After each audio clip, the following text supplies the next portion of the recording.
Hello, folks, and welcome to Subjective Thoughts. And our comic for today is The Sacrificers, Issue 1 by Image. Now, there is a bit of violence/abuse, a bit of blood, and I'd say some sort of magic in this one. So, if you are in any way squeamish, you have been warned. Also, spoilers. Alright, here is the team.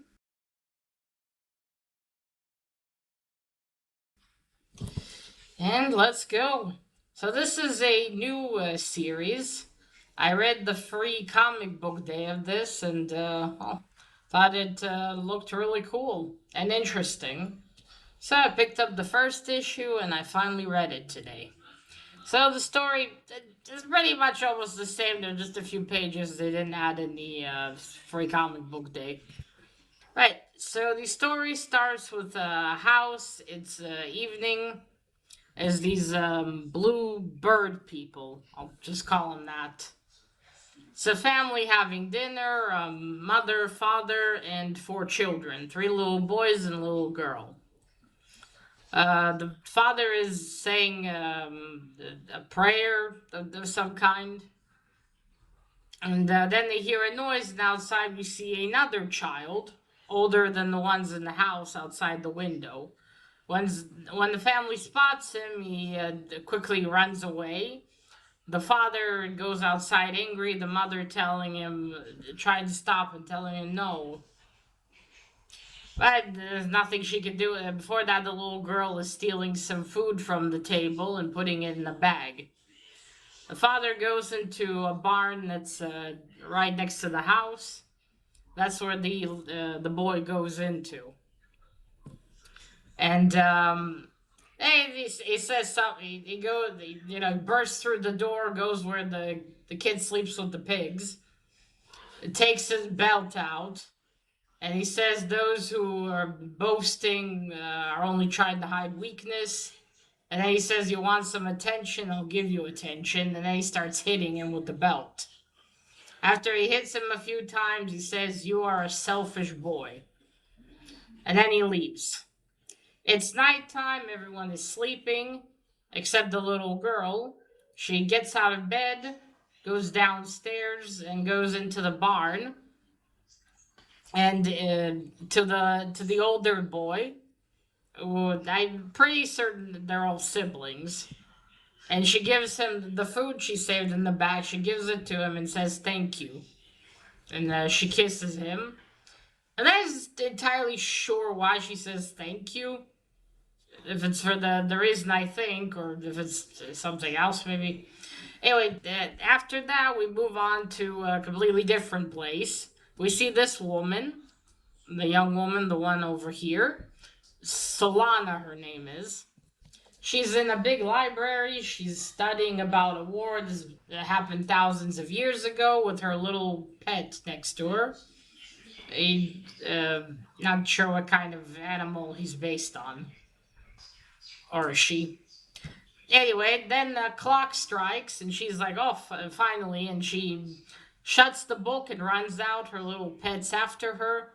She passes one servant that's carrying food, almost knocks him off, and she says, "Careful, out of the way." And he says, "Your Highness." And then she runs to an entrance into a throne room, at least what I think is a throne room, where we hear a big two people talking. It's this big fiery creature guy and another lady much smaller than him. She's his mistress, and she tells him, "Did you purposefully arrive so close to your to the time of your job just to avoid me?" And he says, "I want to avoid this conversation. That's the whole point of having a mistress, that I don't have to have these conversations." And she complains that he went to see Solana's mother. Obviously, the mistress is not her mom. He went to see her again. He said, "I had to talk to her. She's a true politician." There's this gala that's supposed to happen that this I assume king, he's a king of some sort, is going to attend, and so is his wife. And he starts to tell her, if I could go back and undo our coupling, I would, but she's the queen, she's Solana's mother. Before that, the same servant from before drops in and offers him what we now know is a lava cake. It's literally a piece of rock with lava in the middle, I think. Very to the point. Then he stops like, who's eavesdropping on me? And then she comes in and says, "Hi, Daddy. So I heard you talk about the gala." And he's like, "Yeah, what's of it? I recommend. Yeah, I'm telling you, you should not." And she said, "What's of it?" She said, "Well, I'm 18." And he says, "So I want to attend." And he says, "No. This is me being a father protecting his daughter. You shouldn't go." Solana looks angry. She says, "When will you finally learn that I get what I want?" And then she leaves. Um, her dad gives a look and then says, "Well, it's time to work." I assume his mistress fucked off somewhere. He's still sitting on this throne, and then fire lizards come out of him. Or fire salamanders, they look like. And they start going all over the chair and everything, and fire bursts, and there's a big ball, and then the throne he's sitting on shoots up into the ceiling with him in it, creating a big ball of fire. And he goes up into the sky, and that's so he's essentially like the sun in this world. That's why he had to hurry to his job. That's his duty. So he goes up and lights everything, and it's morning. We go back to the house of the family. It is now morning. The father wakes up, gets out of bed, and the mother is still laying in bed and saying, "You should have, you should have let him at least eat with us one last time." And he just says that would have just made it harder. And then he leaves the room, is sitting alone at the dining room table smoking. At the dining room, what did I say?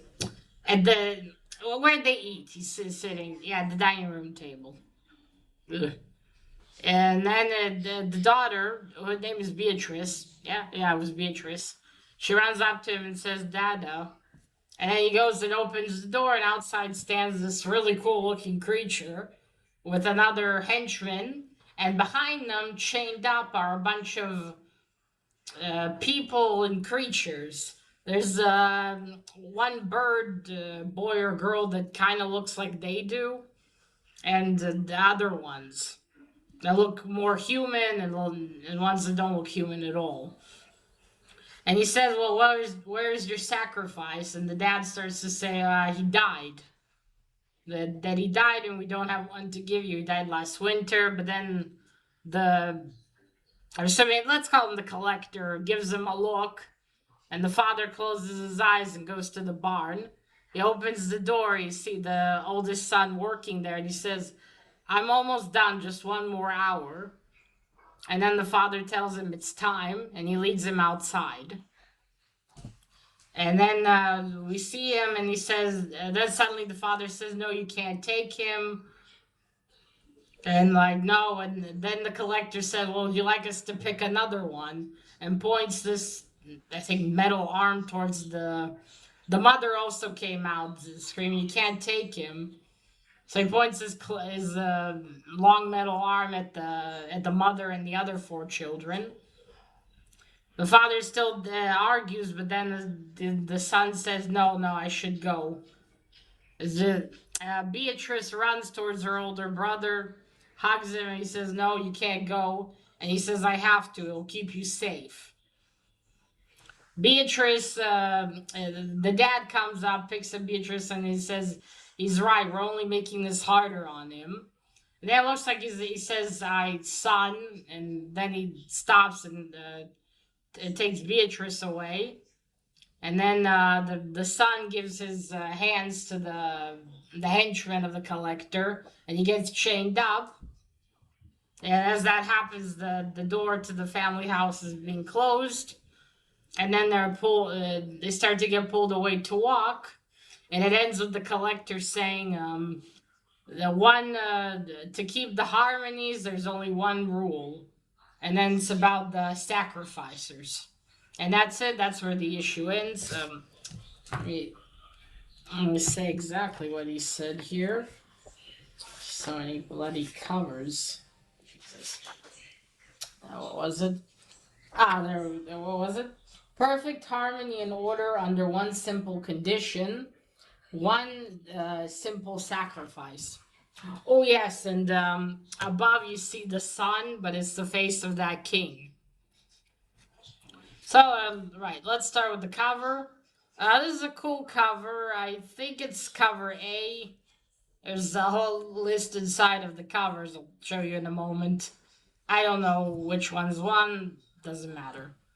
Yeah, it's pretty nice. A bit too much yellow for me in the background, but I understand why they did that here. Other than that, very good. The art style is awesome. Let's go to the art style. You see, that's the whole list. At first I thought this was the team, but then I was like, oh, it's all the covers. Jeez. The team of people is further inside. I wish show comics would have like one designated page where they write who worked on what. It's annoying sometimes to look for it. Right, so here's the art. The art is very good. Great colors, great style. I see it's nighttime. Um, there we go. There's the house. There's the barn. Let's see, they also have other feathered creature things. You see, there's the dad saying the prayers. As a family, that's Beatrice. At least, yeah, he's called her Beatrice. I see there's the mom. The little girl is stealing the food for her brother later. And then you see the dad's like looking. They heard the noise by the window. There we go. Fantastic art. I'll just make sure that her name is Beatrice. Let's see. Yeah, Beatrice. Okay, her name is Beatrice. There we go. That's the art, the cover. Now for the story. The story was really good. This was a very engaging first issue. You get like this personal story of one of the sacrificers. This kid here who's he doesn't get a name. I hope later on he gets a name. I assume he does. So you get you get a background. You have a family that has a sacrifice to give, and then you get a little glimpse into the world. That okay, so it looks like there's this gala thing where a bunch of these maybe high and mighty sort of beings meet and decide things. You have this princess who wants to join in, who's only 18. Um, so she'll probably be involved in all this as well. And then you have this sacrificers thing. How does that work? How often do they give sacrifices? Does every family have to sacrifice someone? And let's say if you have a couple that doesn't have children, do they have to? Does one of them have to go? So they gave you a taste here, and it's intriguing to find out more. How does the system work? What is this gala? What is this fire king guy?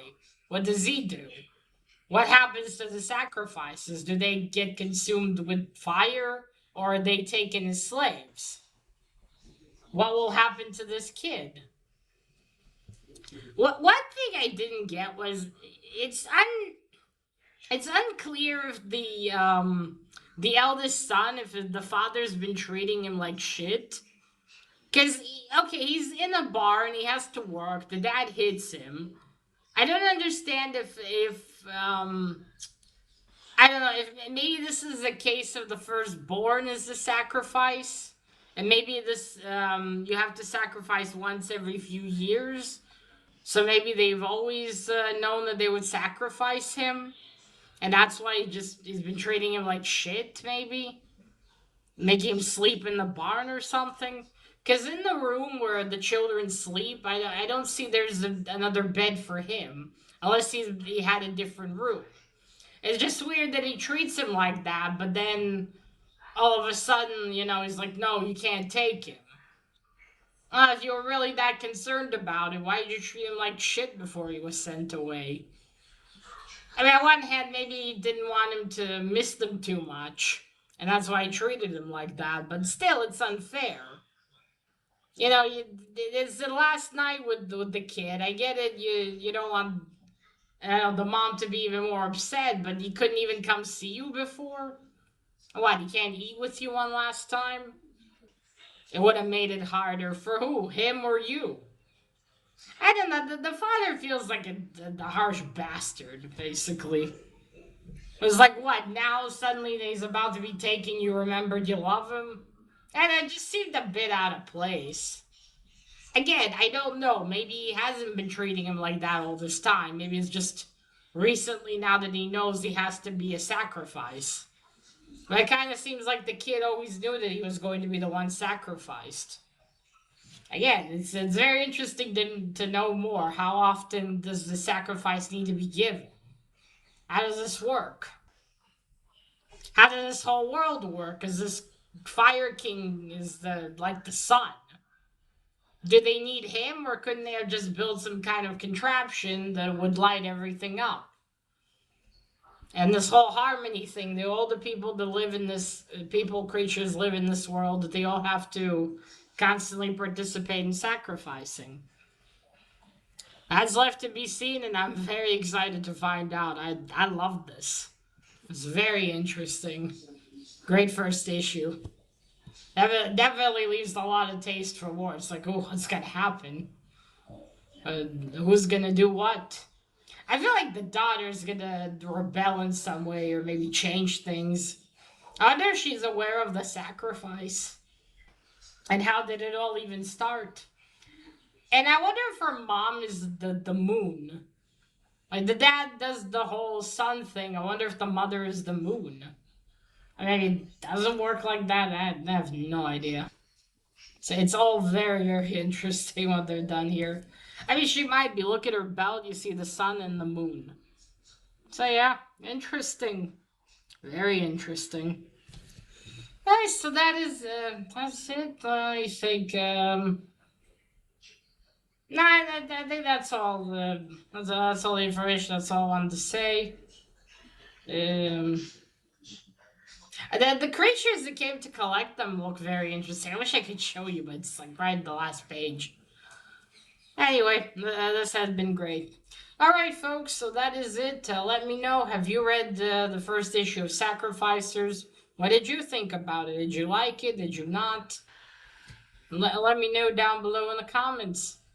All right, so that is it. Now remember, collect what you're passionate about and share it on YouTube.